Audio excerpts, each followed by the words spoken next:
get this clean for y'all. Sit that down. And I'll get this one clean as well. Let's open it up. Get it all clean. There we go. All right, so I'm Average Tech Guy. And of course, I could not wait until we could actually talk about these two devices. Yeah, these devices are, let me get this one unlocked. Yeah, these devices are probably the most talked about things on any internet space right about now. The comparison, especially between techies. Now, everybody doesn't care about these devices, but this one right here is the Samsung Galaxy Z Fold 4. And this one over here is the brand new Pixel Fold. And believe you me, I got some thoughts about this bad boy right here. So let's talk.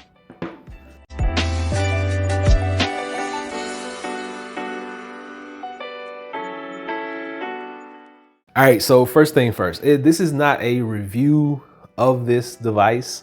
This is basically me telling you about the differences and which one of these I would pick in a dogfight any day. Now, keep in mind the 5th version of this device, the Z Fold 4, so 5 will be coming out like in another week or so. Just keep that in mind. And it's gonna have a slightly different form factor from what we're hearing. It still has the S Pen and all that good stuff. So with that in mind, we're going to take this whole instance with a grain of salt. But I do wanna just give you a couple of my gripes first with this device. So this is the latest flagship from Google, the Google Pixel Fold. First generation of this device, Google's first attempt. But I will say that Google has had about 5 generations to actually work on this, because Samsung has had foldables for the past 5 years or so now. Now, keeping that in mind, Google went with this form factor, which I love. The screen on the front. It's nice, it's wide, it's vivid. You actually feel like you can do things on this screen. With that being said, when you open it, you kind of get a different feel. Now, one of the biggest things that I noticed right off bat, when I open up the Z Fold 4, it pretty much is straight. Pretty much opens flat all the way. The Google Pixel Fold opens at a slight angle. Like, it doesn't open all, like you can kind of force it all the way flat, but the natural curvature is always there when you open it. So it's I kind of find myself holding it with 2 hands more so than this one. This one over here, I hold with 1 hand a lot. Like that's the way I hold it. But this one, I find myself holding it every time with 2 hands, just like so. That's my first gripe. It doesn't open up all the way. My second gripe is with Samsung, you can actually customize this whole thing, like your inside screen as well as your outside screen. So if I close this up and I want to open up my screen, unlock by smart lock, there we go. My outer screen looks totally different from my inner screen. With Google, that's not the case. Whatever you do in here basically transfers out to here. So I'll just show you. That's what it looks like.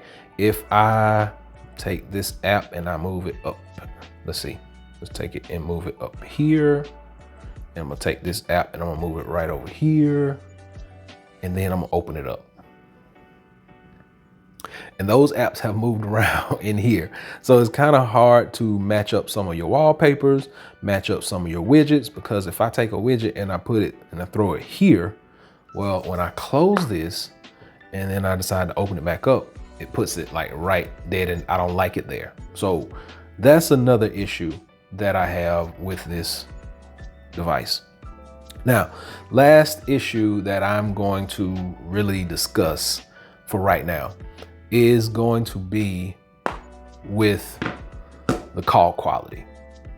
When you're using this one, most of the time, if you're going to have this open, you're going to be talking on speakerphone. You're not going to have this whole thing up to your head. Speakerphone on this device sucks. Every time I call somebody and I have it on speakerphone, they tell me they cannot hear me. I sound muffled. So speakerphone on here is trash. I'll go ahead and say that. And maybe it's just my unit. If anybody else has had any issues with their speakerphone, leave a comment down below. We'll talk about it a little later on. I still have a full review coming on this, but just keep in mind that when I'm using this speakerphone on here is garbage. Everything else is just really cosmetic. When I'm talking about screen over here, if I pull down my notification, it feels like one full screen. Over here, if I pull down my notifications, I feel like I have two separate devices that I'm working on, and that I don't like either. But once again, that's just little cosmetic things, and this is something that I've become accustomed to by using a Samsung Fold for the past 4 years versus this new iteration of a folding device in the Pixel Fold. Now, once again, these are just little gripes that I have. Once again, I've been using Samsung devices, Samsung foldables, since they came out. Well, actually, since the second generation. One thing that Google does better than Samsung as of right now is that gap. Like, you can see straight through there to the table. But on this one, when you fold it, it folds shut. And I love that feature. I love that function. The thing that I do like about both of these devices, the hinges, they're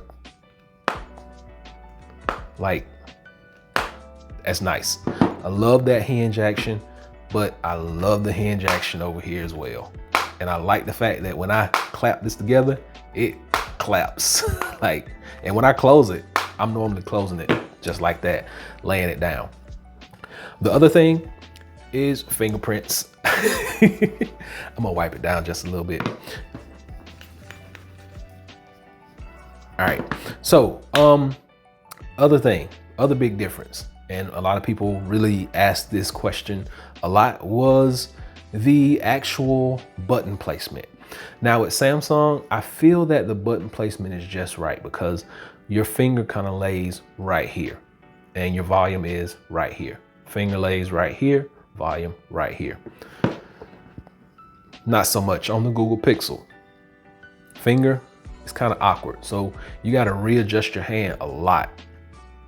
And I'm wishing that fingerprint scanner was more so down here, volume rocker was up here, because the natural inclination when you pick this phone up is to hold right here, and that is your volume rockers, up and down, up and down. And you gotta just go up a little bit to get to that fingerprint scanner. Once again, cosmetic things, but I find that Samsung has done this a little bit better just because of the placement. I like the placement. That's me. The last thing that I really want to delve into is camera. So Google's camera system is, okay, so this is the thing. Taking still shots, I'm gonna pick this all day long, the Fold. Taking video, I'm gonna pick this all day, the Fold. Just because Samsung doesn't put its best foot forward when it comes to the foldable camera. They put their best foot forward when it comes to the S23 camera, which I'm actually recording on right now. But for the most part, I would love to take photos as well as videos. And I've been taking photos and video with this device. I've had no issues with it. And the selfie camera. Okay, so if you open up your regular camera and you press this icon down here, it's gonna tell you to unfold your phone. If you unfold your phone at this point, your back camera becomes your selfie camera, and you now have this whole display where you can actually get whatever in there that you want. You can even change over the video, you can zoom, you can wide, you can do everything that you can do with it, like holding it the other way.